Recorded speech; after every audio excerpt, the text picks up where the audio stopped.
Welcome to your timeless mythos reading here at Soulfire Mythos Messages. I'm so grateful you're here, love. Whether you're returning, thank you, subscribers, or whether you're joining us for the very first time, please know that you are very welcome, wanted here, and you are completely safe here with me and my guides. I am Christina. I'm a doctor of Chinese medicine and an intuitive channel. Today, the archetype stepping forward for you is Sisyphus from the Greek pantheon. And he is offering the message that you are ready to see what the pattern is trying to teach you. We're going to explore how this energy is moving through your life in just a moment. If this message found you, whether you're a subscriber or not, trust that something in it is meant for you.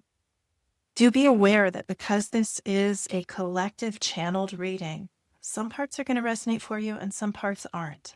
That is absolutely okay. Take the parts that are for you, leave the rest. If somebody else needs that, it's for them. There's something here for every one of us. When a moment does hit home for you, like the reading to claim the energy. And if you haven't yet, click that subscribe button so future Mythos messages will tune in more directly to your specific frequency.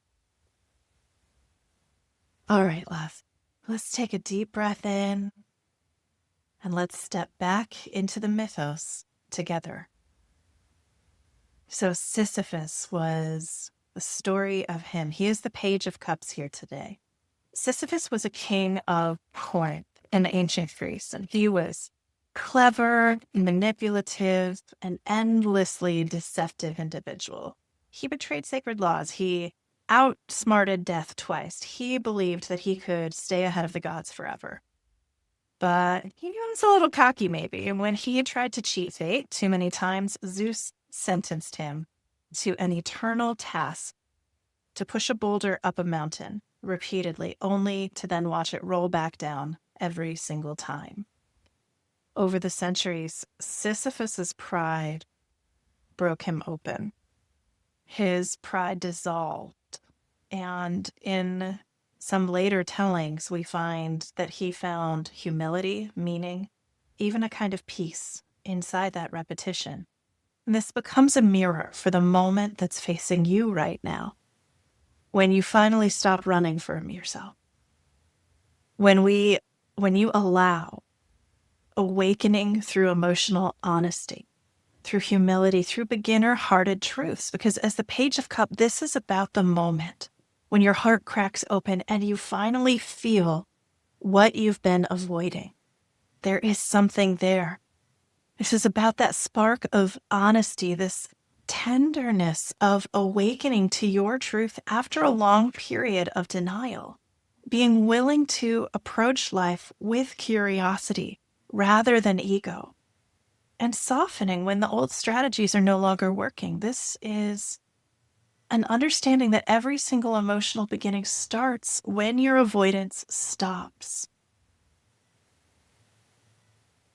So this big energy today, Sisyphus is arriving when it's time to feel what you've been postponing. The time is here, love. You have pushed something uphill 1,000 times. You have been trapped in a cycle. Something keeps repeating over and over, and you have been avoiding it. It's a feeling. It could be a truth, an ending, or even a new beginning. And your soul is gently saying to you, here and now, it is time to see what this pattern is trying to teach you. This isn't a punishment. This is a release. You can expect to have an emotional opening, a softness where you had just pushing and striving. You'll find clarity where you had confusion. You'll find a new beginning where you thought you were stuck. It's knowing that humility is not defeat. Surrender is not defeat. It's the place where your real opportunity opens, and the energy underlying this reading is love. Is love. Page of Cups and love. Cracking your heart open with this great love and tenderness, allowing yourself to feel what is real for you. Now, how interesting. Our first 3 cards are all in the reverse. And we just pulled love as underneath. We have the lovers in reverse, the Six of Wands in reverse, and the Page of Wands in reverse. I think you have been so deeply stuck on the idea of love, on finding relationships with others and with yourself that actually feel satisfying, that light you up in the way of truly feeling connected into the divine. And I think you've tried over and over. You've probably been on the dating apps. You've tried going over and over onto first dates, second dates, this, that, and the other. And it feels like you just keep ending up in the exact same situation over and over again. And that's not just a feeling, that's what's actually happening. Because there is something in this situation that you have been repeating because you haven't yet been able to face this part of the shadow within yourself in order to transform it. Just like this Sisyphus energy here, this shadow energy of his ego, his desire and need to outwit life rather than partnering with it. Remembering that the gods are an analog, right? This is an idea of these major energies that exist in nature. That's what gods represent across all civilizations. We see them through different cultural lenses, but what we're really talking about are these energies. They're archetypes because they're universal, these universal energies. And so there was here this difficulty and this repeated challenge that you've been in with regard to seeking external validations, the Six of Wands in the reverse, with, I'm going to say, a tendency to erase yourself in relationship in order to seek approval. And so many of us are taught this from the time we're young children, right? This is a survival strategy that we learn very young. If I don't please mom and dad, if I don't please so-and-so who's maybe got a big energy, maybe they're a little abusive, maybe they're a little unpredictable. And we've had this in so many frequently romantic relationships where it feels like I have to be on guard and be watching you and be mediating and moderating myself in order to win your approval. And I'm going to keep trying different things to do that over and over. I'm going to keep erasing myself in different ways, pretending in different ways. And this is well intended. I'm not saying the intention is to be deceptive. I think the intention is to be safe. I think your intention is to be loved. And yet, this kind of self-erasure in the pursuit of romantic love, in the pursuit of that feeling of divine union, is a form of self-abuse. It's self-abandonment. And I'm saying this just very clearly and very directly because I so deeply want to help you break this pattern. This is why Sisyphus is here today. This is why this energy chose to come through, because you're ready. If you're willing to step into this dark space for a moment, if you're willing to look deep into the shadow and see the thing that your eyes usually just pass right over, look at it. You have a feeling that your worth is dependent on other people's adoration, that your worth is dependent on who you manage to get, what they think of you in a relationship, how that reflects on you to the external world.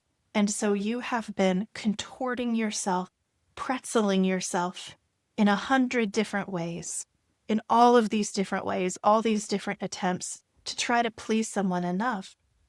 And the challenge with that is that when do you get to be yourself? The actual fundamental underlying concept of real love, of the actual lover's energy, is that you are connected with someone because of who you actually are, because of your true, authentic self, not the version that you think is acceptable, not the version that you think will please them, that will be allowed.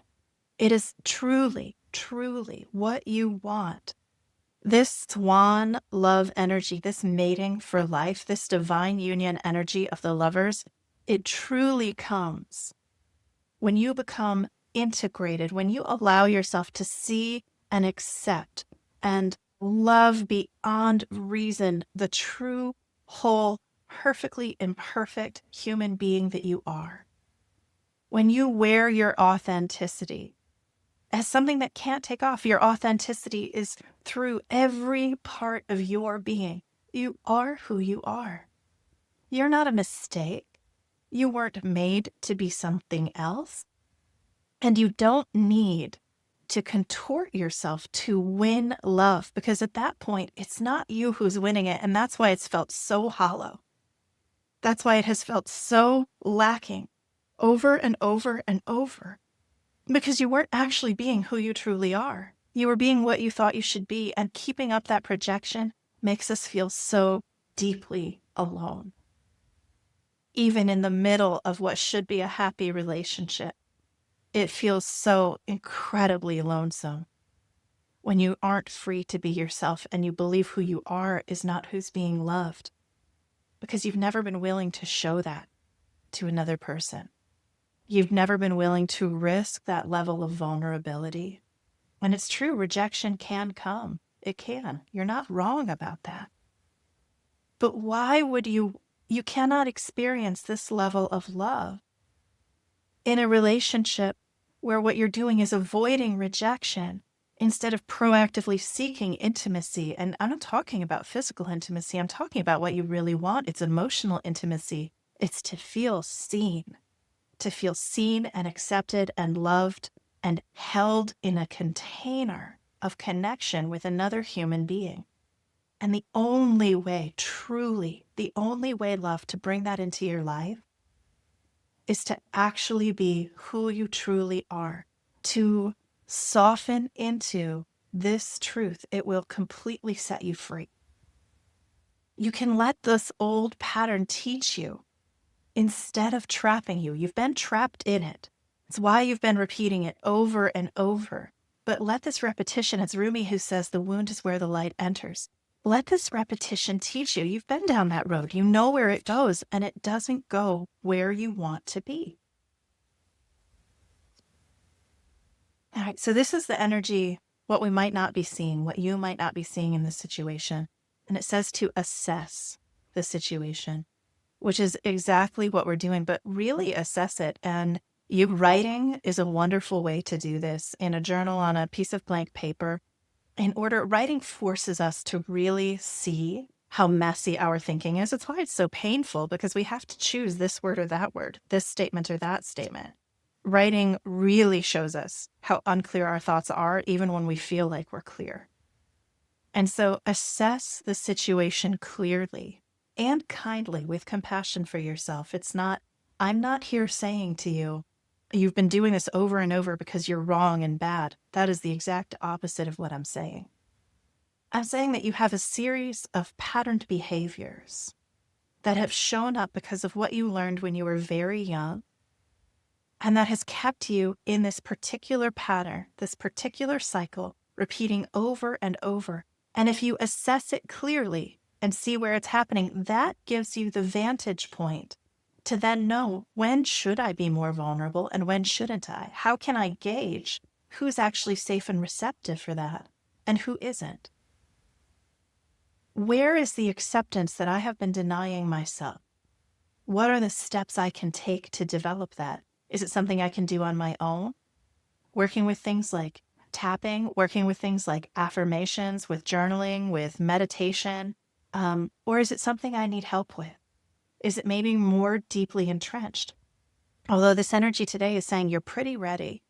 Maybe you need to go and get some help with this. Maybe you're ready, and all you need is a little nudge, a little feeling of permission sometimes to say, it's okay to finish this pattern. You're ready.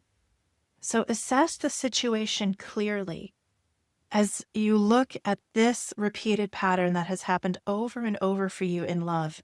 And I'm going to pull a few more cards here. And Sisyphus, spirit guides, I am looking for clarification on how this pattern can be shifted. What is going to be most productive for shifting it? So you have to feel how much it hurts, darling. And I'm sorry to say this. The only way out is through. Okay, 3 of Swords.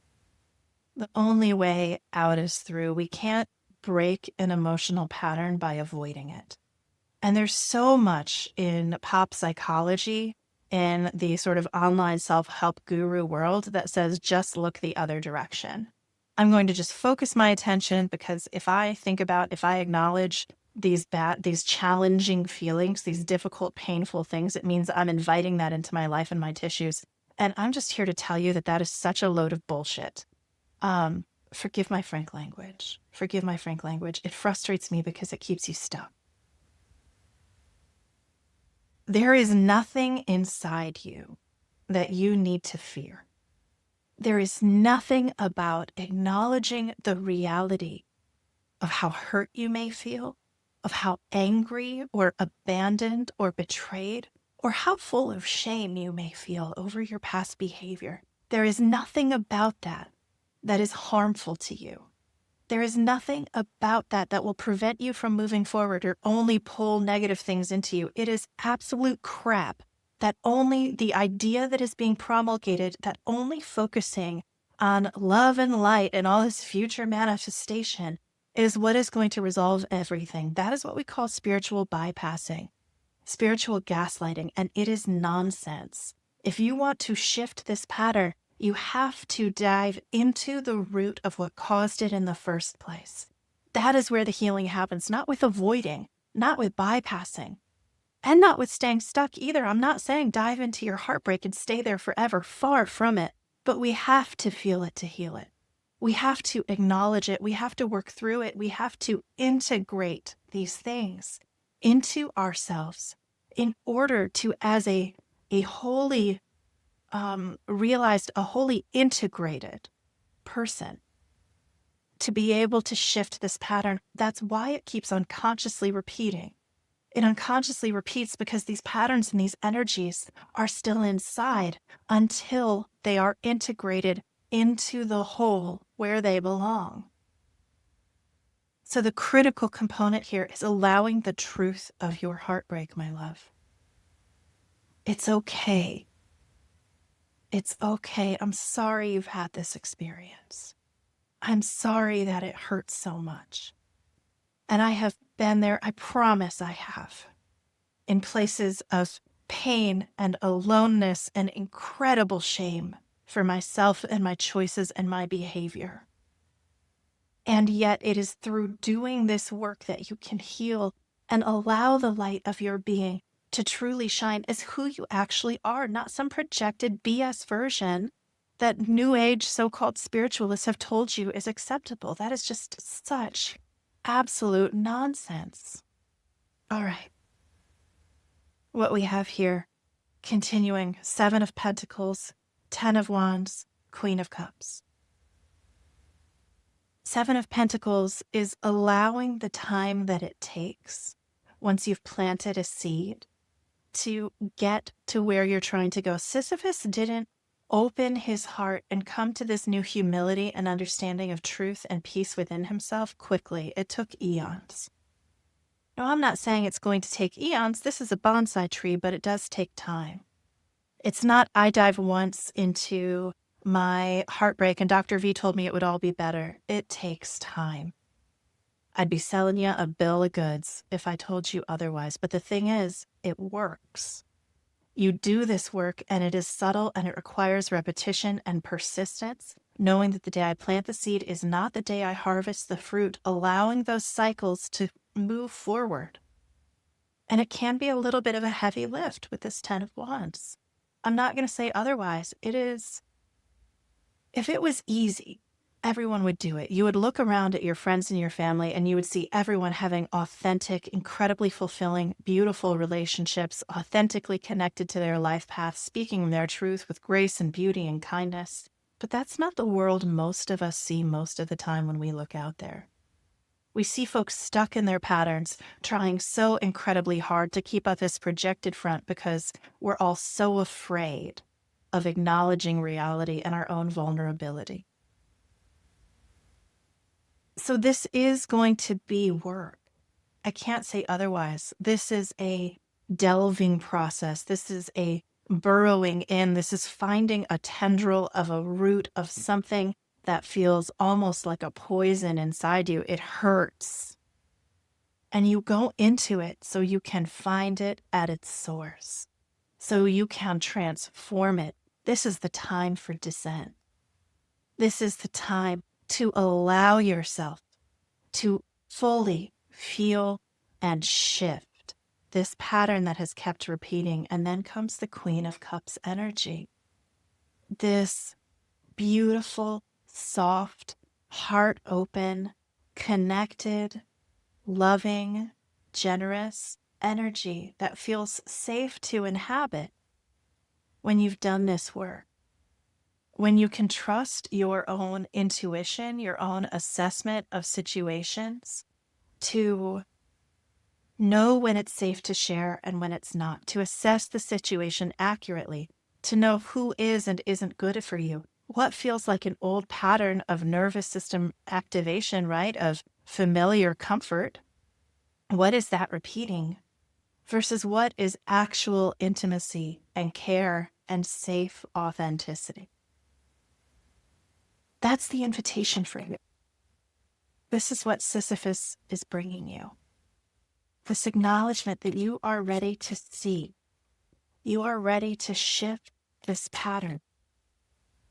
It takes a little stubbornness. I say to my patients at clinic all the time, you have to be more stubborn than the pathology.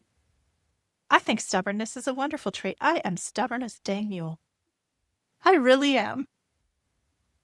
And I've been told this a bunch in my life. That's why I'm laughing so hard. I am a very stubborn person. And that's why I was able to heal, because I refused to not heal. I was more stubborn. And it requires stubbornness to go through this process. It requires a mule-headedness to a degree of saying, I refuse to stop until I'm done. Some days it's going to look different than others. Some days it's going to be a full court press. And some days it's going to be, I'm just treading water, keeping my head above drowning. Okay. And that's okay. But you don't stop. You don't give up on yourself. You don't give up on your healing, because it is possible. It is accessible. You can do this. Do you hear me? You can do this. This is 100% within your capacity. You gotta be stubborn, my love. Our last card is Oshun, African deity, and the energy of harmony. This brings you into harmony with yourself. That harmony within yourself allows you to be in that harmony of love that you're looking for. Love within yourself first, harmony within the parts, the aspects of yourself and your spirit. And that is what attracts in the harmony and the divine union that you are looking for to experience with another being who is also authentic, who has also done their work to reveal their patterns, to feel the shadow and the things that hurt, allow it to be integrated so you can have true intimacy, true connection that lights up your life. I so hope this has been helpful for you, love. You can drop "I'm ready" in the comments to claim in this transformative, cycle-breaking energy for yourself. Please be gentle with yourself in this process, and I'll see you in the next video.